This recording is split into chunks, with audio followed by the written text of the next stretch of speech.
Assalamualaikum warahmatullahi wabarakatuh. Selamat pagi, selamat siang anak-anak semuanya. Sebelum kita melaksanakan pembelajaran pada hari ini, jangan lupa diawali dengan berdoa. Mudah-mudahan semuanya tetap diberikan nikmat kesehatan dan juga selalu diberikan ilmu yang bermanfaat. Dalam pembelajaran kali ini kita langsung akan kita pelajari kali ini adalah materi tentang tembang macapat pucung. Apa itu tembang macapat pucung? Mari kita lihat di slide selanjutnya. Kalian akan mempelajari semuanya dan kalian akan mengetahui apa itu macapat pucung.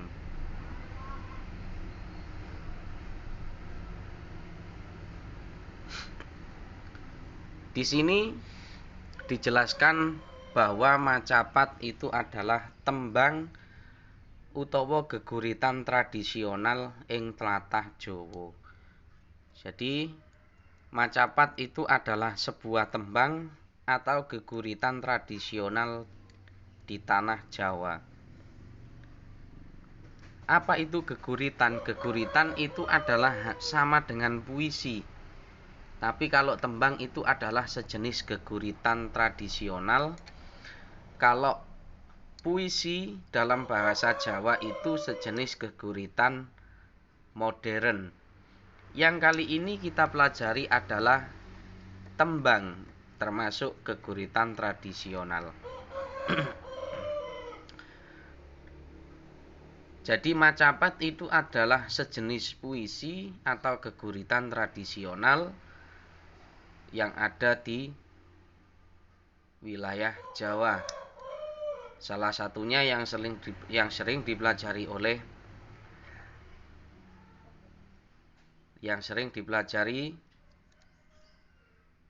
oleh warga atau para suku-suku Jawa. Nah, dalam membangun atau membuat sebuah tembang macapat itu kita harus mempunyai 3 unsur. Dulu sudah pernah saya sampaikan apa saja unsurnya. Yang pertama ada unsur guru gatra, guru wilangan karo guru lagu. Guru gatra, guru wilangan karo guru lagu. Apa aja maksud dari 3 itu semuanya? Guru gatra, guru wilangan karo guru lagu. Apakah kalian ada yang sudah pernah tahu apa 3 itu?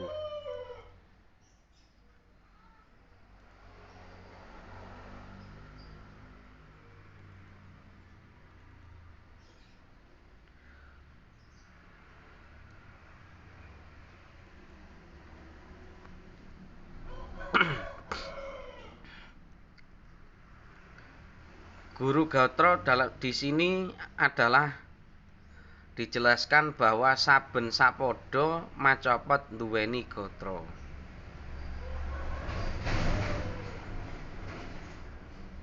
Saben sapada macapat nduweni gatra. Artinya bahwa gatra itu adalah sama dengan larik atau baris. Setiap bait itu pasti mempunyai beberapa baris. Ada yang mempunyai 4 baris, ada yang mempunyai bahkan sampai 7 baris. Itu kalau guru gatra. Jadi artinya gatra itu adalah banyaknya baris di setiap bait. Yang kedua ada guru wilangan. Guru wilangan itu cacahing wanda saben sak gatra. Di situ dijelaskan saben sak gatra nduweni guru wilangan tartamtu. Jadi setiap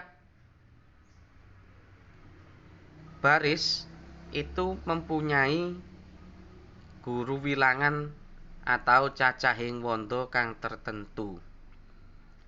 Bagaimana itu? Cacahing wanda itu adalah banyaknya suku kata.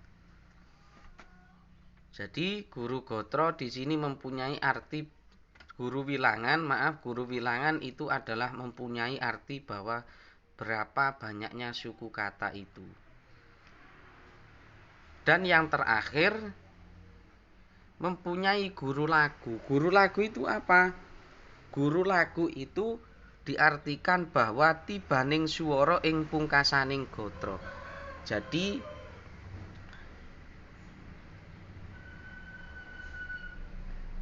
akhir-akhiran kata di setiap bait, akhir-akhir suara. Suaranya itu apa aja? Kalau guru wilangan itu banyaknya suku kata berarti dihitung dengan angka. Kalau guru lagu itu tibaning swara berarti mengenakan huruf atau bunyi a, i, u. Kadang ada yang berbunyi e. Tapi yang paling sering digunakan itu adalah a, i, u. Dan guru gotro itu juga mengenakan angka karena banyaknya baris. Berapa banyak baris di situ?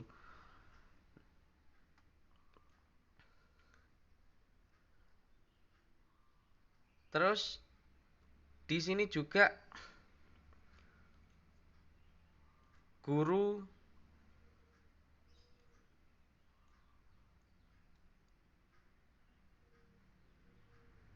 lagu.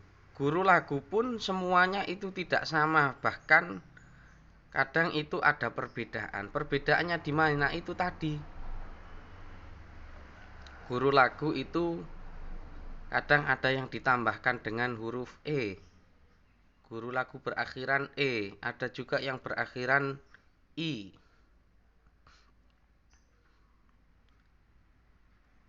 Pokoknya dilihat di akhir. Bukan dilihat dari segi hurufnya, akan tetapi dilihat dari bunyinya. Nggak tahu itu berbunyi i, berbunyi u, atau berbunyi yang lain. Itu yang ada di itu semuanya yang ada di macapat.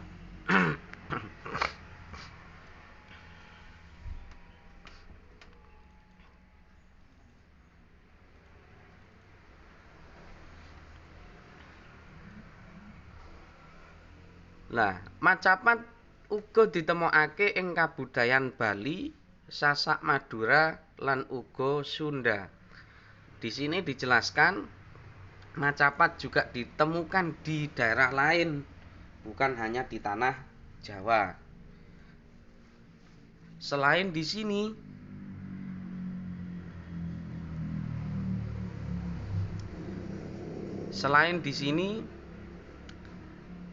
ada di tanah Jawa. Ada di tanah Jawa.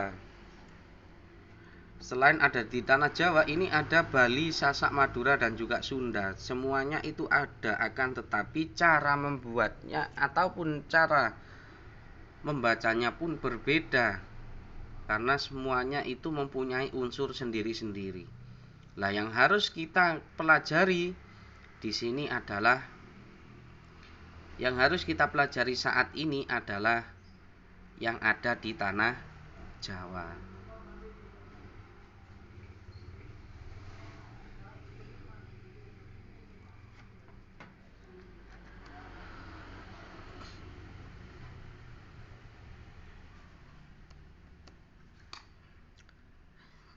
Selain itu juga macapat uga nate ditemokake ing Palembang lan Banjarmasin.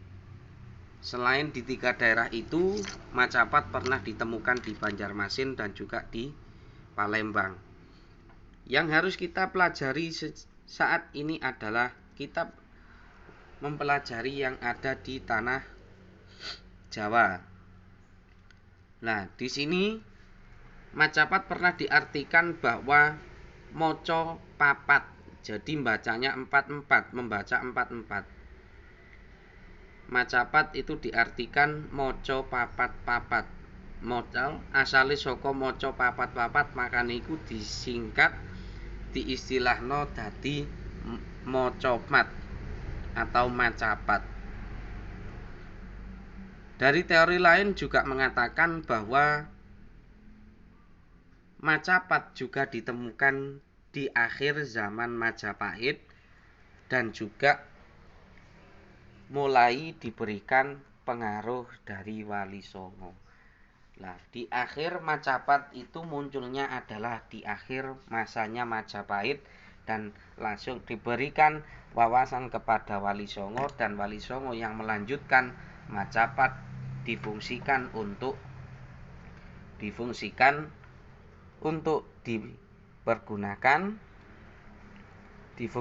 dipergunakan untuk berdakwah di tanah Jawa. Jadi Macapat dipergunakan oleh para ulama atau para wali, khususnya para Wali Songo yang dulu ketika berdakwah mengenakan metode-metode gending dan metode-metode yang ada di tanah Jawa. Kita lanjut sekarang jenisnya tembang. Nah, tembang itu banyak jenisnya. Di sini tembang utawa sekar lumrahe diperang dadi loro. Diperang dadi telu jenise. Diperang itu adalah dibagi. Jadi besok lagi kalau ada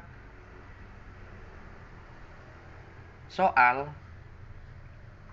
ataupun bacaan yang lain kok di dalamnya situ tembang Macapat diperang dadi telu apa wae. Diperang itu artinya dibagi. Di situ dibagi jadi 3. Yang pertama sekar alit, yang kedua sekar ageng, yang ketiga sekar tengahan. Lah jenisnya tembang itu ada 3. Tapi yang kita pelajari saat ini adalah sekar alit utawa Macapat. Yang sekar ageng, kalau sekar tengahan itu waktunya setelah ini. Besok ada di waktu lain. Yang harus kalian pelajari di kelas 11 saat ini adalah Macapat. Apa iku Macapat? Kita lihat selanjutnya. Apa itu Macapat?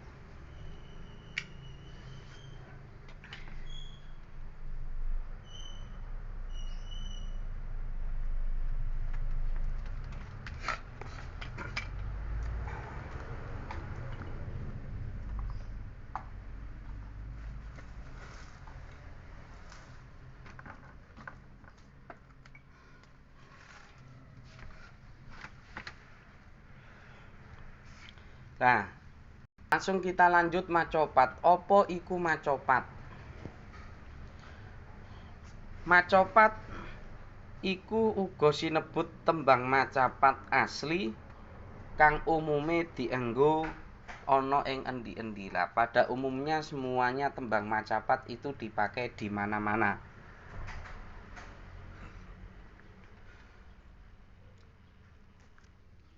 Dengan urutan tembang Jawa, urutan tembang Jawa iku padha karo lelakoning manungsa saka mulai jabang bayi nganti tumekaning mati. Semuanya diperjelaskan di sini bahwa urutan-urutan tembang Jawa yang ada di tembang Macapat itu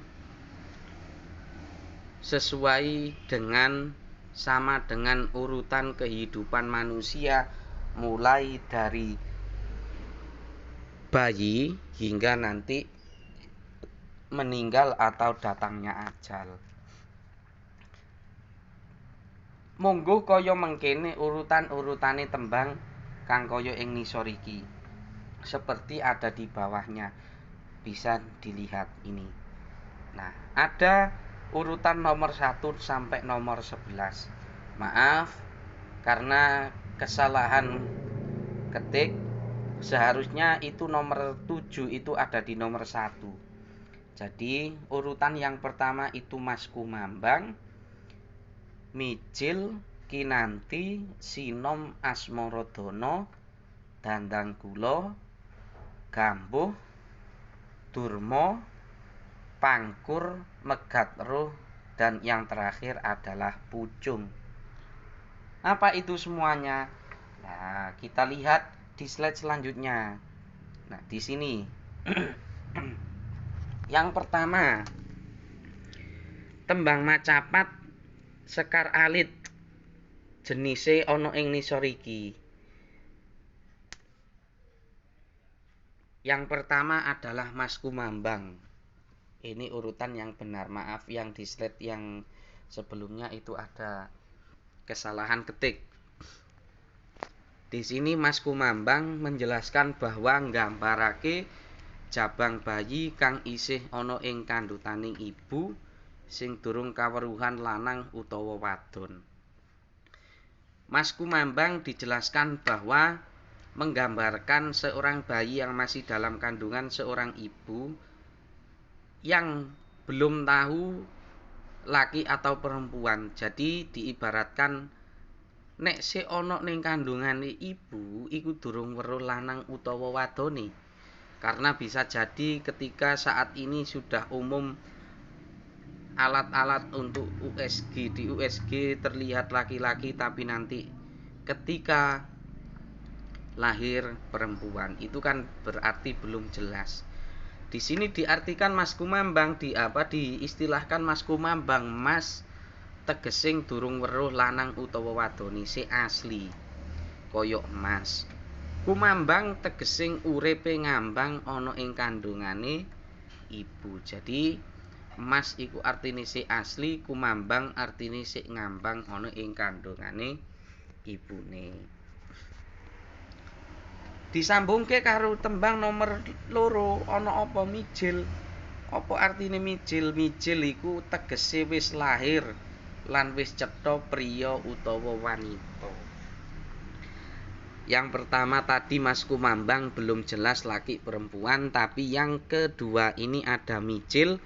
Mijil itu menggambarkan bahwa manusia sudah jelas wis lahir lanang utawa wedok.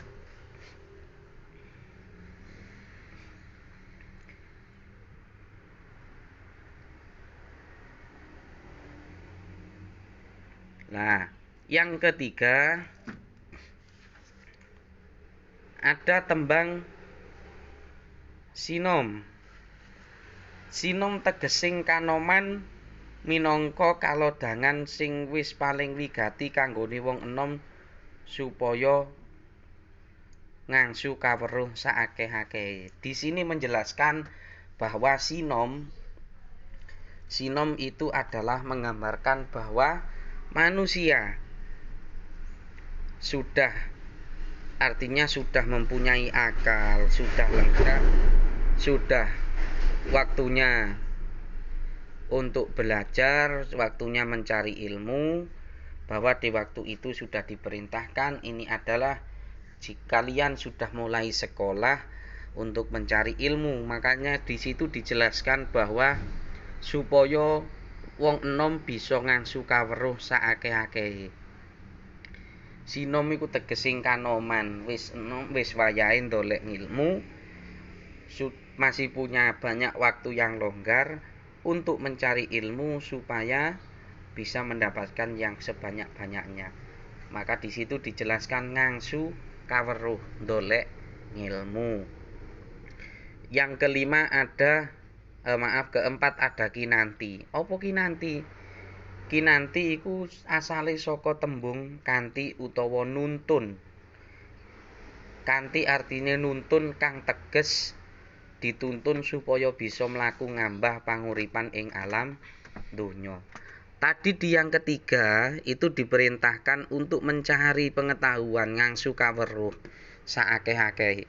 Sekarang di kinanti itu adalah menggambarkan bahwa manusia sudah waktunya untuk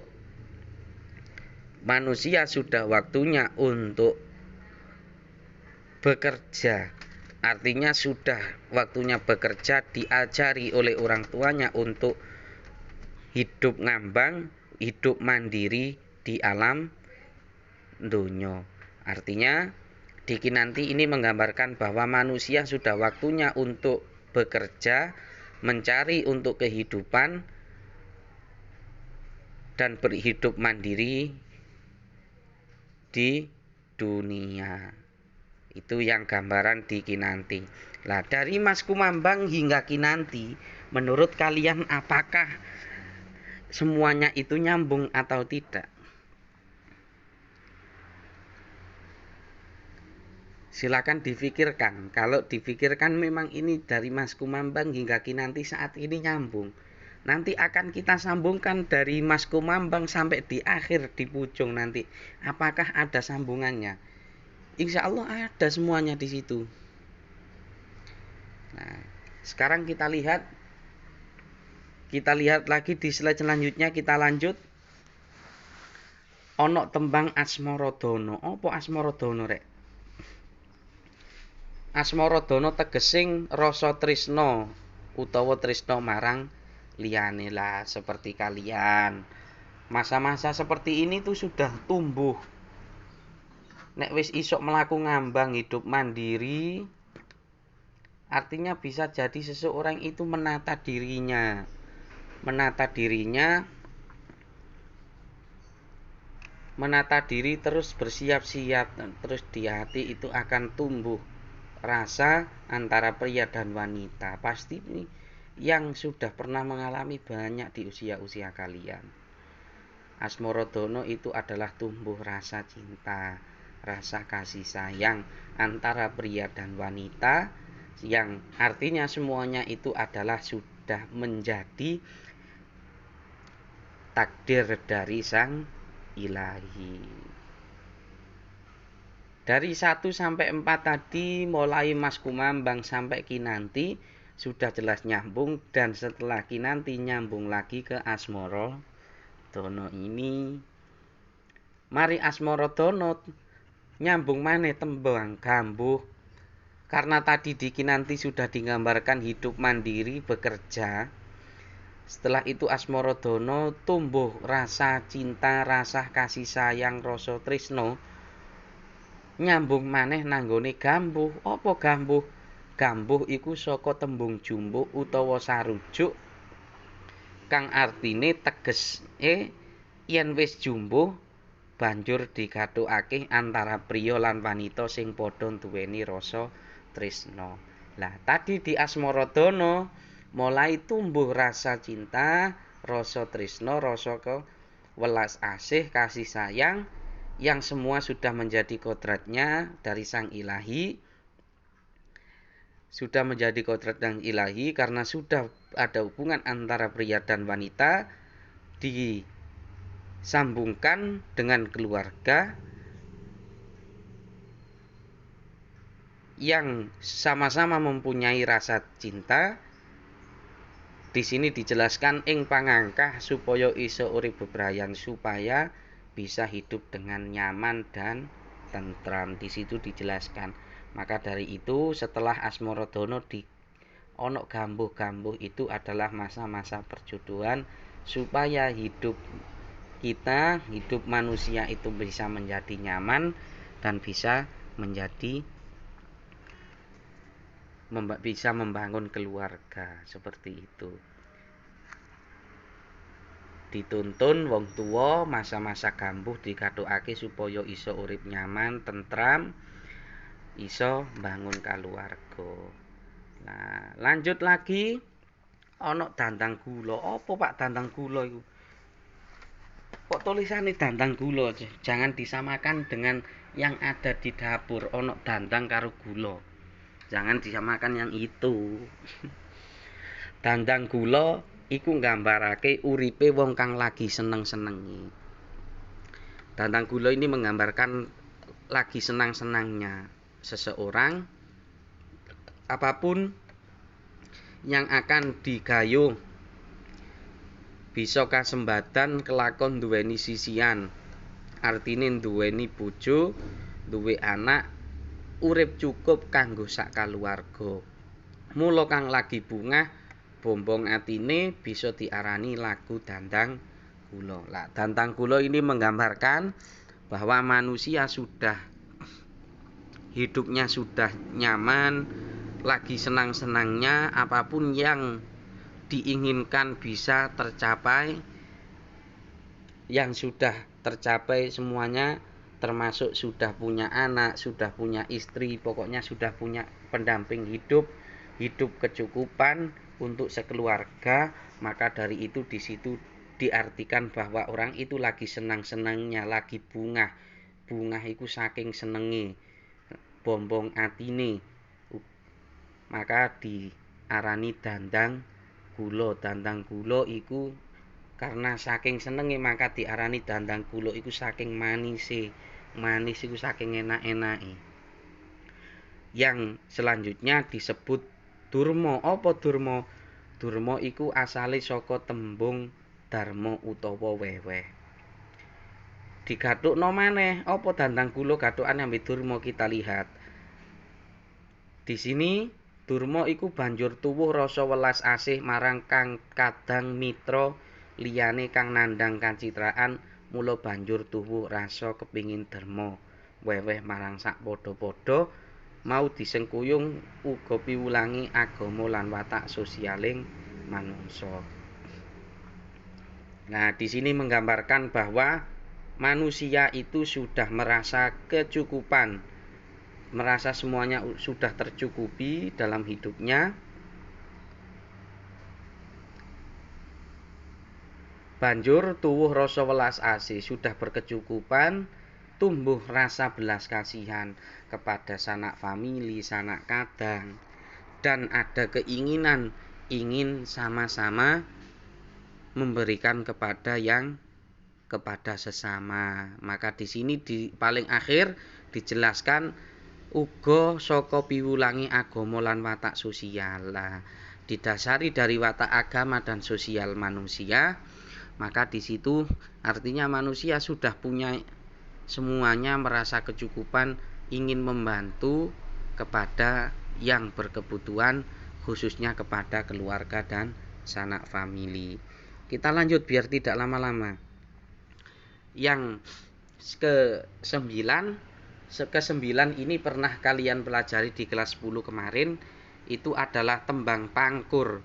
Pangkur iku tegese nyingkiri hawa nafsu, angkara murka, kang dipikir tansah kepingin weweh marang sak padha-padha. Artinya bahwa pangkur ini menggambarkan manusia yang sudah tua, terlewat umurnya,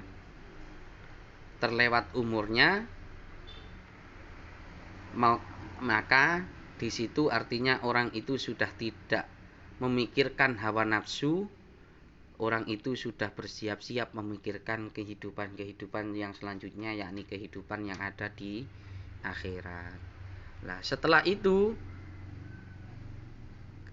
tadi di pangkur itu sudah terlewat umur, maka disambungkan lagi dengan megat roh. Megat roh itu adalah artinya megat roh itu adalah waktu dicabut nyawa seseorang. Di situ megat roh saka tembung megat roh utawa pegat rohe. Nyawane awit wis ditiwancine katiban marak sowan mring Gusti Sang Maha Kuwasa. Sudah waktunya dipanggil oleh Sang Maha Kuasa, maka dari itu disebut megat roh, wis dipanggil, dicabut nyawa. Setelah megat roh, tumbuhlah ada tembang pucung yang akan kita pelajari selanjutnya. Pucung itu menggambarkan manusia yang sudah menjadi layon utawa mayit, sudah meninggal, banjur dibungkus mori utawa kain putih, dipocong sadurunge dikubur. Nah, sudah jelas mulai Mas Kumambang sampai pucung itu adalah gambaran macapat tentang kehidupan manusia, mulai dari buayan ibu hingga nanti sebelum masuk ke liang lahat. Nah, di sini. Nah, sementara pembelajaran kita sampai di sini. Mudah-mudahan semuanya yang kalian pelajari, kalian pahami pada hari ini bisa bermanfaat bagi kalian semua. Nanti jikalau ada yang kurang paham bisa ditanyakan via WA kepada saya. Mudah-mudahan semuanya bermanfaat. Saya akhiri, wallahul muwaffiq ila aqwamit thoriq. Wassalamualaikum warahmatullahi wabarakatuh.